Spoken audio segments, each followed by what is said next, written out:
It's your Locked On Flyers podcast for Monday, January 30th. Your daily dose of Flyers news, analysis, and high quality content that likes to go into the break on a win.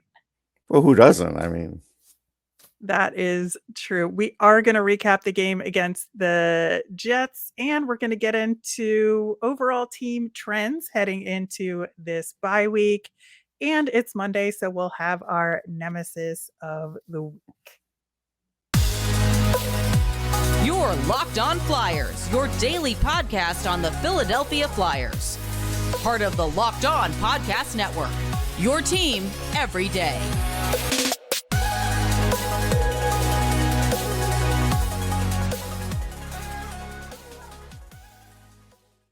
Hey there, happy Monday. I am Rachel Donner. You can find me on Twitter at rmiriam. I'm here as always with Russ Cohen, who is on Twitter at Sportsology. Thanks for making us your first listen every day. You can follow the show on Twitter and Instagram at Locked On Flyers. That is where you'll keep up with all the latest Flyers news and our episodes. You can email the show at lockedonflyers@gmail.com. We will be having a mailbag later this week, so get those questions in. Today's episode is brought to you by FanDuel Sportsbook, official sportsbook of Locked On. Make every moment more. Visit fanduel.com/lockedon today to get started. Locked On Flyers is free and available on Apple Podcasts, Spotify, wherever you get your podcasts. So subscribe. You'll get all of our episodes here on the Locked On Podcast Network. Plus, we're over on YouTube and you can subscribe there as well. Like we said at the end of last week, we're accepting nominations for player profiles during the bye week. And there's a post over on our YouTube channel where you can comment your choice and we'll pick some out of your suggestions. So that's how you can get involved in the show. Russ, I think kind of one of the biggest things going into the game against Winnipeg was the Zach McEwen news. He had surgery to repair his jaw. He's out 5 weeks. And I think, there's a lot of cascading effects here. And we're going to get into some of that during our ups and downs segment next.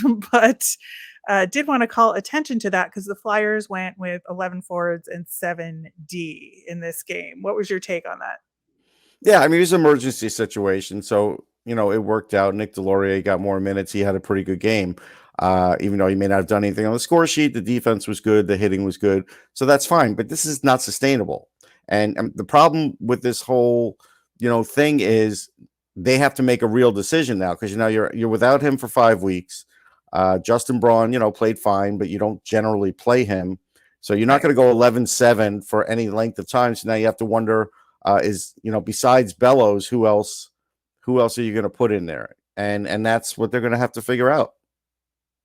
Yeah, I think, obviously Keiffer Bellows did himself a huge favor in this game. He hadn't played in forever and had a pretty solid game. And honestly, just as I was like taking a note about how he was playing pretty well so far, he gets a goal, which was his first as a Flyer. And, I think that he really did make enough of an impact that perhaps they're going to give him another shot, especially with Wade Allison also out. Yeah, I think he'll get it. I think he'll stay in there for at least as long as Allison's out, but there's this other spot too now. So there's really a lot of opportunity for him. He had a really good first period. He was forechecking hard and he got, rewarded for good work. That's his, he's got a great shot and he was able to, get it in a key spot. So I think that's a big deal. But as far as who should they call up? Who could the Flyers call up that could easily fit into the lineup with good skating, good scoring? He's not too young. He's not too this. He's not too that. Gee, I don't know, Rachel. I can't figure it out. I can't imagine who you're thinking of. Of course, we'll have our Phantoms Tuesday tomorrow to talk more about that. But of course, that's Ollie Lixel. Mhm. And we'll get into that kind of detail more on tomorrow's show. But yeah, I think it's a good point. Obviously, we have this bye week all-star break for the Flyers to sit on it and think about it. They wouldn't do the transaction until the last minute anyway. So we'll see how that plays out. And I know the But knee jerk is Tyson Forster. He's playing better, whatever, but he needs to continue to have success and consistency down there. It's better to throw in Lixell and see what he can do, in my estimation. well, Tyson Forster's busy representing the Phantoms at the AHL All-Star Game. So And Cam York's not allowed. I still don't quite correct. understand that.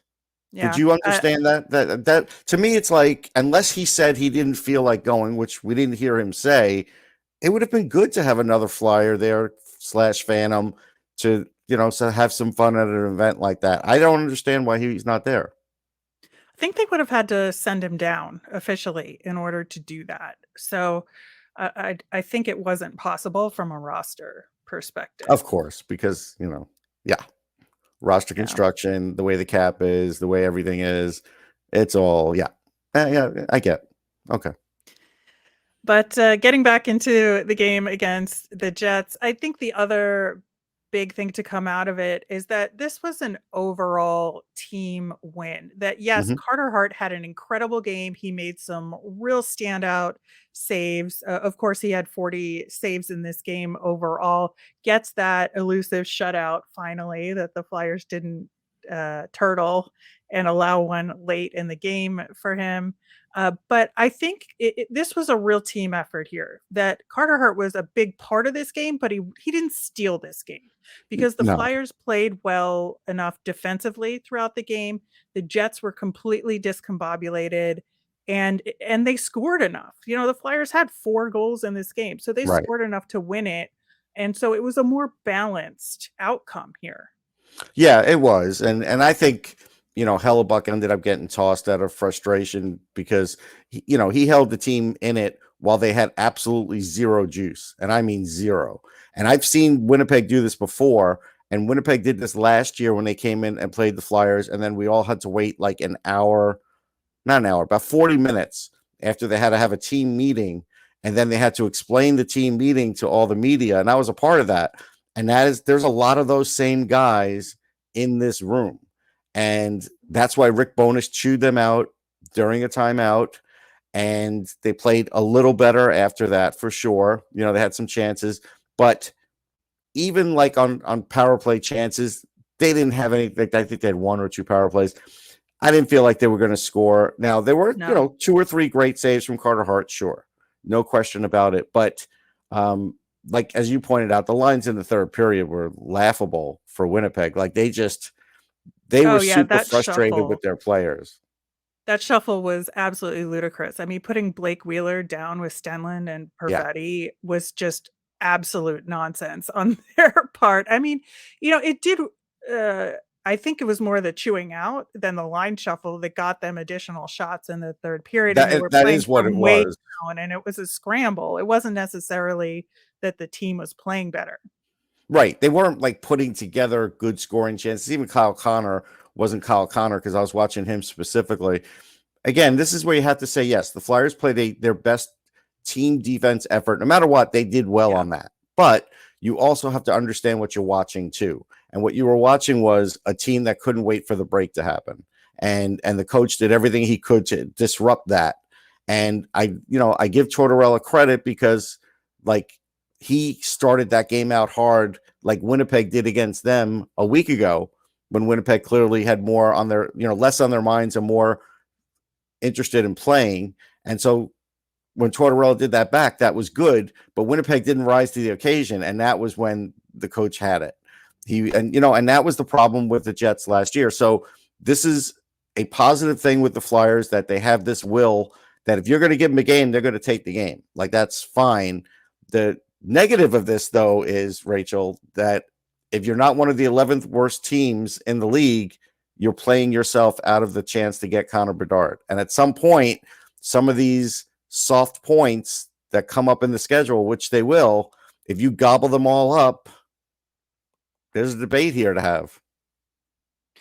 There is, but we've talked about this before in terms of, things that could change after the trade deadline and, Yes. making moves to mitigate for that later in the season. But, as far as this game, I do want to make sure we talk about Noah Cates' game. Again, scored the first goal in the game, again, following up his own play.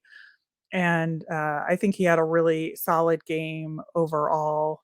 And I think that, again, we'll talk about Rasmus Ristolainen a bunch in the next segment, but he stood out having a really good game with that backhand pass as well. So again, a more complete effort from this team. And I think that's what you want to see in terms of having the system really starting to be entrenched. Yeah. So I went on Winnipeg radio and they asked me to talk about a few players. And I brought up Noah Cates because Noah Cates playing at Minnesota Duluth is very close to Winnipeg and everybody's aware of Noah Cates, the Cates brothers, all that. Anything Minnesota Duluth does, people in Winnipeg are aware of. So that was nice for him to have a really good game, shine like that. Now, I'm going to tell you the problematic part about Noah Cates. Torts didn't make him better. He was already this player. He was this player with Mike Yeo. So he was this player. So now you got this player who we don't really know what he is. And he's playing up right now. And he might have to continue playing up if Sean Couturier just never shows up, right? So the worry here for me is, from a development standpoint, is the same thing that happened to Couturier early in his career. When Laviolette made him a shutdown center, that shut down his offense for a long time. It took a while for Couturier's offense to come out. And essentially, that could happen with Cates too, because he is playing up. Because, ideally, he's a number 3 center who maybe could be a number 2 down the line. But he's getting used differently than that. And that's the little bit of a worry that I have for him long term. But right now, yeah, he looks good. All right. Well, we are going to get into some overall trends for the Flyers going into this break coming up next. Today's episode is sponsored by Athletic Greens. I started using Athletic Greens because I wanted better gut health, more energy, optimized immune system, and hated taking pills and vitamins. And I wanted a supplement that actually tastes great. With one delicious scoop of Athletic Greens, you're absorbing 75 high-quality vitamins, minerals, whole food source superfoods, probiotics, and adaptogens to help start your day right. The special blend of ingredients supports your gut health, your nervous system, your immune system, your energy, recovery, and focus. It costs you less than $3 a day. You're investing in your health, and it's cheaper than your cold brew habit. It's lifestyle friendly, whether you eat keto, paleo, vegan, dairy-free, or gluten-free. Athletic Greens contains less than a gram of sugar, no GMOs, no nasty chemicals, or artificial anything while still tasting good. Right now, it's time to reclaim your health and arm your immune system with convenient daily nutrition. It's just a scoop of water and a cup of water every day. That's it. No need for a million different pills and supplements to look out for your health. To make it easy, Athletic Greens is going to give you a free 1-year supply of immune-supporting vitamin D and 5 free travel packs with your first purchase. All you have to do is visit athleticgreens.com/NHL Network. Again, that is athleticgreens.com/NHL Network to take ownership over your health and pick up the ultimate daily nutritional insurance. Russ, we have this week off, and so we have the week off? Are you telling me this is it? This is the second time you've made that joke, Russ. I know. It still never gets old. All right. The Flyers have this week off. And so we're going to get into some overall trends for the team with some players and with the team overall. I think, the main up for me in this time is Rasmus Ristolainen. Yes. And we've talked about him a bunch recently, that his game has been improving. And if you look at his play since that Ducks game where he got his first goal, 2 goals, 5 assists in 7 games. And if you look at his other recent trends, his hits are down, but block shots are up. And that shows he's buying into the Tort system, right? Yeah. where he used to make just hits for the sake of making hits, and because that was his thing. But now I think he's being a little bit more deliberate about them, in terms of, is this going to benefit the team and the defensive structure overall? And, if you look at some other stats, his expected goals against are way down from previous years.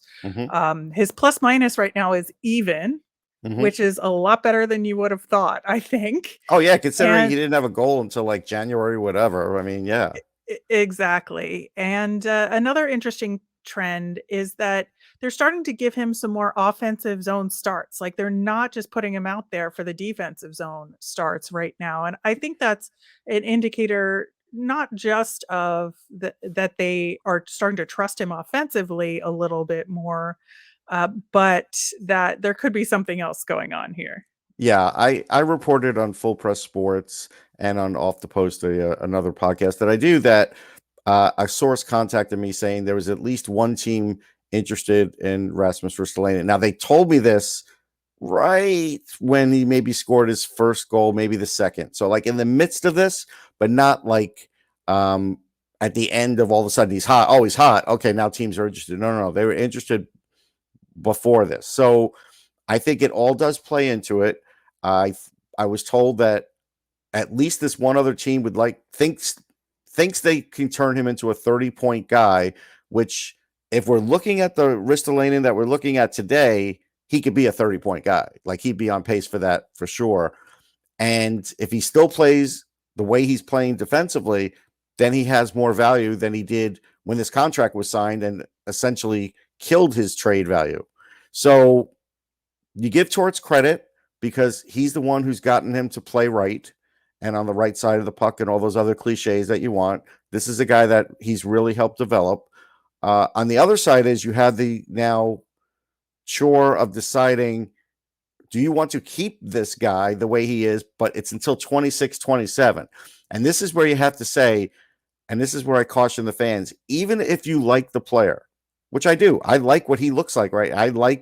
I thought last year he was starting to play better with Yo. I just felt like there were some things. Well, the problem is he may not do this until 26, 27, and eventually that contract's going to be bad. And it was, not a great contract. It was market value. Like, I didn't mind the price of it. He got what he was worth, but the term is bad. And that's what's on Chuck Fletcher. And that's the part that you may need to remedy here, especially with, there's some problems with, if you read online, you'll look, one of the cable networks is going to go bankrupt and the NHL is going to lose some money on that initially. So who knows what will happen? Like, the cap is going up next year to what they said it would, but we don't know in other years. So this is where you as an organization have to now be more proactive than the Flyers have been in the past, because they've been very reactive, and start to say, okay, we can't rely on the cap going up in 2 years. What else can we do here? And this is one of the things. Yeah, it's certainly worth entertaining, in my opinion. Like, you look at take the calls here. Yeah, take any and all calls on him. I think that is the right move here. One of the downward trends that we've seen, obviously, is the power play. Yeah, and they're still the fourth worst in the NHL on the season. And if you look at the last 2 weeks, they're 3 for 26. And I know they had this little bump, right, late December, early January, and we're like, oh, things are improving. No, if you really look at the last 2 weeks, it has not been as good. And I think that that's something that really is continuing to be this very glaring thing in a sea of other things that maybe, other things the team are doing is improving on a regular basis. And it may be slow and steady, but there's improvement there. Power play is not one of those things, and it very much stands out. Right. And so, again, if you were one of those people that have hopes of the Flyers making the playoffs, the power play, now there have been some playoff teams that have had bad power plays, but they also have great 5-on-5 scorers. Like, you're talking about the Boston Bruins, who have Pasternak and Bergeron. Yes, they had a terrible power play. I get it. But this team has lost games because of this power play. and they will continue to lose games because of this power play. And another downtrending thing that I sort of count as like a systems thing is the overtime. The overtime, if you want to look at something like at the end of the year, if you feel like counting up how many points that's going to be, this is the NHL. That probably does put you either in the playoffs or very close to them. All the overtimes that have gotten frittered away here. And that hasn't gotten any better either. So these are two things that aren't talked about enough, because I get it. It's a little negative and you can't always put that on a broadcast, but these are things that have to be corrected. And if they're not corrected, then you've got to correct what's incorrect about it in the organization. Yeah, and continuing the conversation on special teams, obviously the penalty kill is one of those things that has improved. Very much so. And I think that, it hasn't been perfect recently, but I think that the combination of implementing more of that power kill mentality to it, and the fact that they have gotten so many shorthanded goals, I'm willing to live with it not being as perfect on the defensive side. I think it'll eventually balance itself out. Yeah, because And they've been getting less overall, shorthanded chances and doing better yeah, defensively too on it. I'm with you on that. yeah, I think it's overall trending in the right direction, which is good. Wanna give kudos to one more guy who I think is heading in the right direction, and that's Owen Tippett. I feel like while, he did have a gap in his scoring a little bit, he got a goal and an assist versus the Jets. I think that his overall play has improved. His play away from the puck has improved. I think he's looking at himself both as a shooter and a playmaker more often than he would have in the past. That I think his focus had just been entirely on his shot, which, as we talked about preseason, was lacking in its accuracy. So I think he has improved his shooting accuracy to some degree, but also he's rounded out his game a little. Yeah, he's definitely rounded out his game a little bit. The playmaking aspect is better. He's on pace for 45 points. That's pretty good if that's where he ends up, but he has been streaky, so I don't know if that's exactly where he's going to end up. It's interesting because I look at him and I say he's still taking too many bad penalties. That's the only thing that I have a problem with right now in his game. Yeah, I think that's an absolute fair critique there. Speaking of penalties, I think that is one of the last of the downward trends that we want to talk about here, and it's in combination with Zach McEwen, right? So he Yes. takes he takes a penalty fighting and wounds up breaking his jaw, and now he's out for 5 weeks, which is not great for him, and it's not great for the team in terms of that Nope. fourth line actually was playing pretty consistently and Mhm. positively overall, and that throws a wrench in that. And like, this team might be getting a little too spicy right No, it now. is. I mean, the Joel Farabee yelling at the bench when you're up 1-0 against a team like Winnipeg that could have conceivably, gotten better in that game. You handed them a power play just from yelling something at the bench. That was bad. The Zach McEwen thing, like I told you, that fight had one legit fight. The others I didn't think were born out of like what hockey fights should be. So, okay, so what did you get out of that? Like, it's just, if the team says yes, that helped fire us up, I didn't see it. I didn't see it on the score sheet. I didn't see it in the end result. I didn't see it that game. So now this is the sad part, is he's got a broken jaw.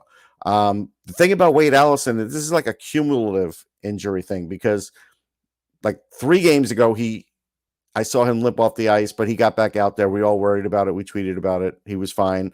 Then he fights, and then he blocks a shot, and now he's out.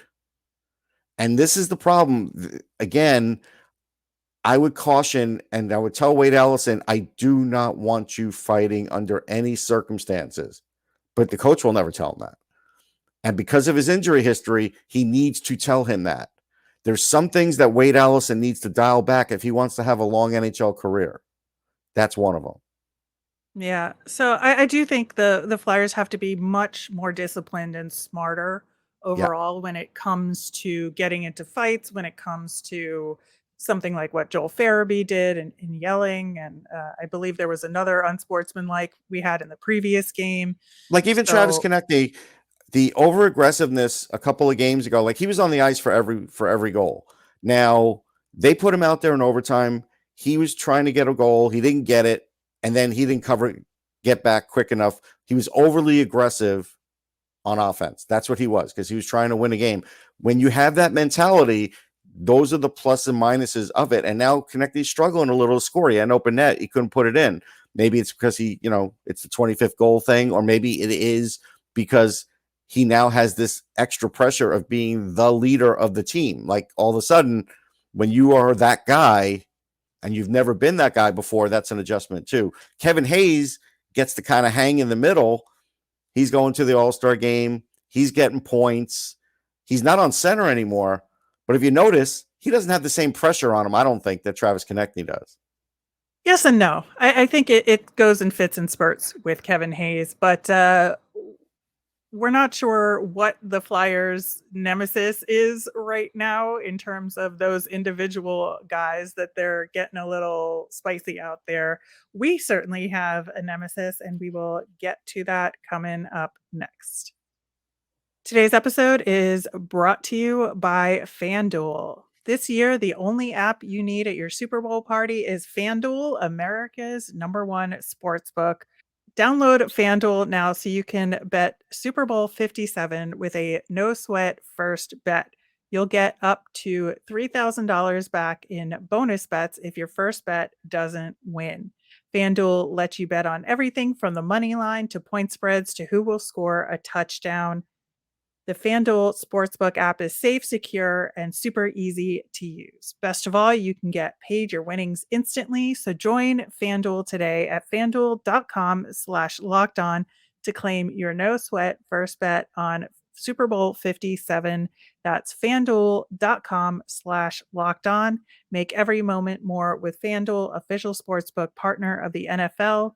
21. Russ, last week we were talking about pushing through until the bye week, and getting some positive outcomes with those games. And I think the Flyers did so to a strong degree. Those losses were not great, but I think coming back and playing a solid game in Winnipeg, like shutting them out in Winnipeg, is a good way to go out, like we said at the top of the show. I think right now it's one of those things where you talk about having momentum and then you have off a week and a half, and you have to restart from scratch. And that's what I worry right now, because I really do feel like the Flyers are playing better overall from a structural perspective. I think some individual players are standing out, like we just talked about. And I just worry that we're going to have to start back at square one after the All-Star break. Yeah, well, my nemesis is the actual bye week. It doesn't need to be a week. It should be a weekend. Everybody could get away for a weekend. Players would be happy. They'd be back at it, like on a Tuesday. They'd be back skating. They'd be thrilled. This is going to throw off some teams for sure. And it's going to throw off some players for sure. The ones that need to be at the rink every day for whatever reason, they just like it, whatever, they're going to struggle a little while they're away. Everybody thinks they're just going to be on the islands having a great time, but this is like during the work season. That's a different mindset. So I'm with you. I don't like it. I think the bye week is too long. Yeah, I think that is absolutely the way it should be, that it should just be a long weekend like it used to be for the All-Star break. And I understand the All-Star guys say we don't get a break at all. So that's why you add an extra day at either end and make it a 5-day for everybody and go from there. But that'll do it for today's show for our Flyers fun thing. They gave Keiffer Bellows the bat and helmet in the locker room, which was a really nice gesture. I know a lot of people would have said, oh, Carter Hart should have been player of the game with those 40 saves. No, a guy comes in cold like that and plays really well. Gets a goal. You got to give it to him. And of course, when the Flyers posted on Instagram, my favorite part about this is the guys in the background. Yes. It's just hilarious. And it's every single one of these. It's it's always like that, where like who's ever in the background is trying to be goofy and all. And I like this. I'd say players have come a long way from just like the shovel. It used to be like the shovel or the the axe or whatever. What like now they've gotten much more inventive, more theme oriented, and I appreciate that. Yeah, me too. All right, we will be back tomorrow with our Phantoms check-in. I'm sure we're going to talk about Ollie Lixel again on Maybe. the show, so look forward to that. As a reminder, we always want to hear from you. So if you've got mailbag questions, you can tweet us at LockedOnFlyers. You can email us at LockedOnFlyers@gmail, or you can comment over on YouTube. I'm Rachel. I'm on Twitter at rmiriam. That's RMIRIAM. I'm Russ. I'm at Sportsology, SPORTSOLOGY. Have a great day, everyone.